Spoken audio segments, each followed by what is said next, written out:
Hello student, आपका हमारे इस क्लास 12 की फिजिक्स क्लास में बहुत बहुत स्वागत है। उम्मीद करते हैं अच्छे होंगे और अपने बोर्ड एग्जाम की तैयारी अच्छे से कर रहे होंगे। चलिए बच्चों, आज के इस लेक्चर्स में हम जो बात करने वाले हैं, हमारा जो फिजिक्स का 5वां चैप्टर बनता है चुंबकत्व एवं द्रव्य। तो चुंबकत्व एवं द्रव्य में एक ऐसे टॉपिक को लेके आए हैं जो आपके बोर्ड एग्जाम में काफी ज्यादा इंपॉर्टेंट है और ये कई बार पूछा गया है और अक्सर ये बार बार पूछा जाता है। आज का हमारा जो मोस्ट इंपॉर्टेंट टॉपिक, चुंबकत्व के परमाणुीय मॉडल की व्याख्या कीजिए। यानी चुंबकत्व का परमाणुीय मॉडल क्या है और इसकी व्याख्या किस प्रकार से की गई है, इसको हम अच्छे से जानने वाले हैं। आप लोग वीडियो के अंदर बने रहिएगा, देखना अभी तुरंत तैयार हो जाएगा, इसको आप बार बार देखने की आवश्यकता नहीं पड़ेगी। तो चलिए बच्चों, शुरू करते हैं आज की क्लास।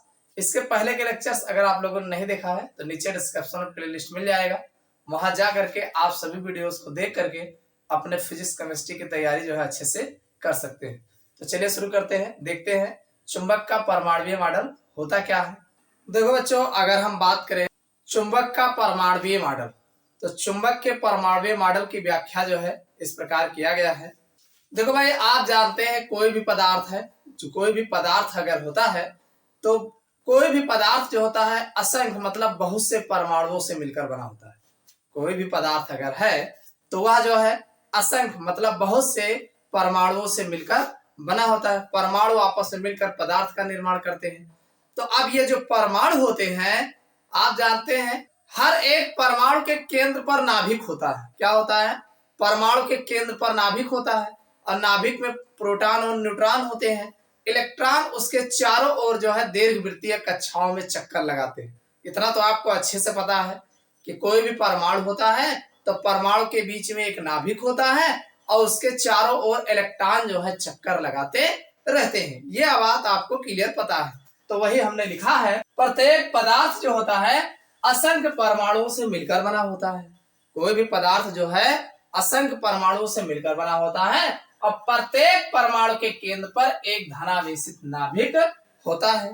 भाई, जो बीच बीच में होता है ये नाभिक होता है। क्या होता है? ये नाभिक होता है, इसे नाभिक बोलते हैं। और नाभिक पर आवेश कैसा होता है? धनावेश होता है, ऋणावेश नहीं होता। ये जो चक्कर लगा रहा है ये इलेक्ट्रॉन होता है। ये तो ये इलेक्ट्रॉन है। ये कौन है? इलेक्ट्रॉन है। और इलेक्ट्रॉन पर कैसा आवेश होता है? ऋणावेश होता है। और नाभिक पर कैसा आवेश होता है? धनावेश होता है। समझ में आया कि नहीं? ये आपको अच्छे से पता है। तो वही कहा गया कि प्रत्येक परमाणु के केंद्र पर एक धनावेशित नाभिक होता है और जिसके चारों ओर विभिन्न कक्षाओं में इलेक्ट्रॉन घूमते रहते हैं। यानी जिसके चारों ओर, आप जानते हैं नाभिक के चारों ओर बहुत सारी कक्षाएं होती हैं और हर एक कक्षा में इलेक्ट्रॉन होता है और वो इलेक्ट्रॉन जो है नाभिक के चारों ओर दीर्घवृत्तीय कक्षाओं में चक्कर लगाते रहते हैं। इतनी बात तो आपको अच्छे से पता है, घूमते रहते हैं। ये इलेक्ट्रॉन कक्षीय परिक्रमण के अतिरिक्त अपनी धुरी पर भी घूमते रहते हैं। भाई, ये नाभिक है और इसके चारों ओर ये मान लीजिए इलेक्ट्रॉन है, ये चक्कर लगा रहा है।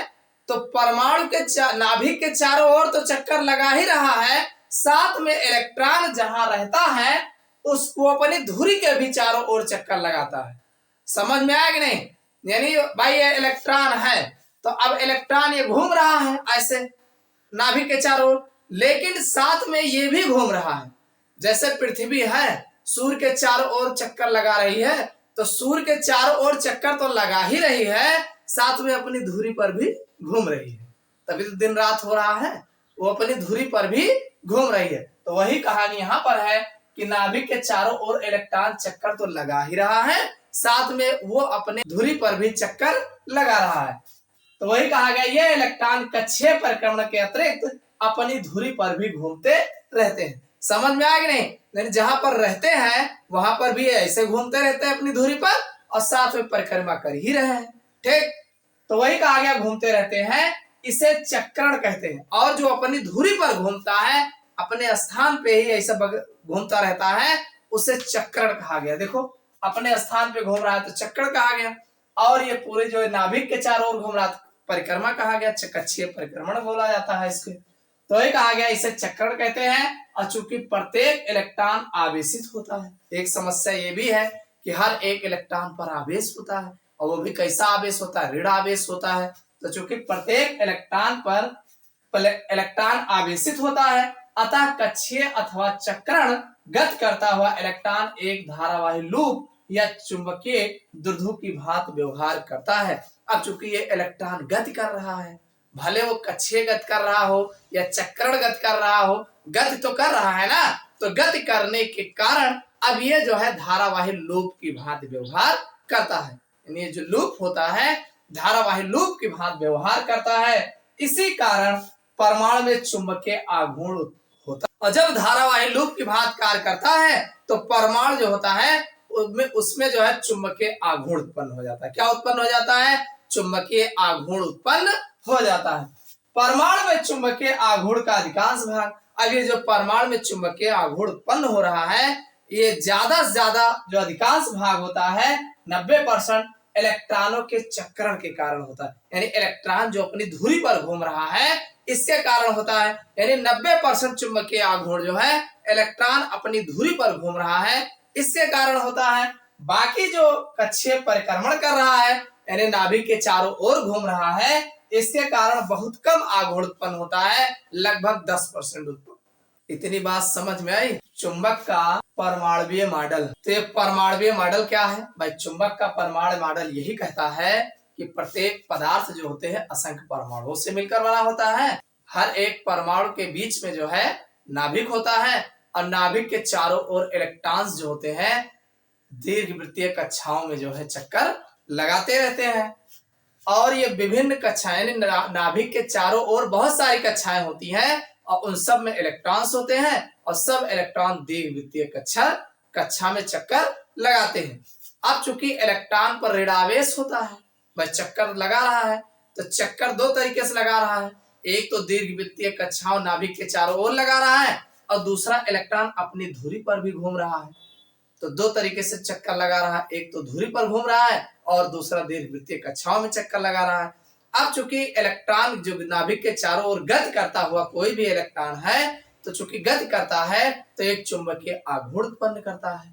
और जो चुंबकीय आघूर्ण उत्पन्न करता है तो यह चुंबकीय आघूर्ण जो होता है वो अपनी धुरी पर घूमने के कारण, चक्रण के कारण, धुरी पर घूमना मतलब चक्रण के कारण लगभग 90% जो है चुंबकीय आघूर्ण उत्पन्न करता है। और दीर्घवृत्तीय कक्षाओं में जो नाभिक के चारों ओर घूम रहा है इससे लगभग 10% चुंबकीय आघूर्ण उत्पन्न होता है। तो समझ में आई बात? तो ये तो था चुंबक का परमाणुवीय मॉडल क्या होता है। तो उम्मीद करता हूँ चुंबक का परमाणुवीय मॉडल समझ में आ गया होगा। ये इसका डायग्राम है। ये नाभिक है जिस पर धनावेश होता है और नाभिक के बाहर जो है ये कक्षा है जिसमें इलेक्ट्रॉन हमने दिखाए हैं 2 इलेक्ट्रॉन। और ये इलेक्ट्रॉन जो है अपनी धुरी पर चक्रण कर रहा है और ये जो है आगे की ओर बढ़ रहा है, इधर साइड में ये कक्षीय परिक्रमण करता है। और इलेक्ट्रॉन पर ऋणावेश होता है, तो ऋणावेश होने के कारण ये चूंकि परिक्रमा कर रहा है, चक्रण कर रहा है, तो ये जो है चुंबकीय आघूर्ण उत्पन्न कर रहा है। और ये जो अपनी धुरी पर नाच रहा है, जिसके चक्रण कर रहा है, जिसके कारण ये 90% चुंबकीय आघूर्ण उत्पन्न कर रहा है। बाकी जो परिक्रमा कर रहा है नाभिक के चारों ओर, तो इसके कारण जो है लगभग 10% चुंबकीय आघूर्ण उत्पन्न हो रहा है। तो समझ में आ गया होगा। ये इसका डायग्राम है और ये है एग्जाम में, आपके बोर्ड एग्जाम में पूछा गया है। तो ये वीडियो आपको कैसा लगा कमेंट करके जरूर बताइएगा। वीडियो को लाइक नहीं किया हो लाइक कर दीजिएगा। फिर मिलते हैं अगले क्लास में किसी नए टॉपिक के साथ।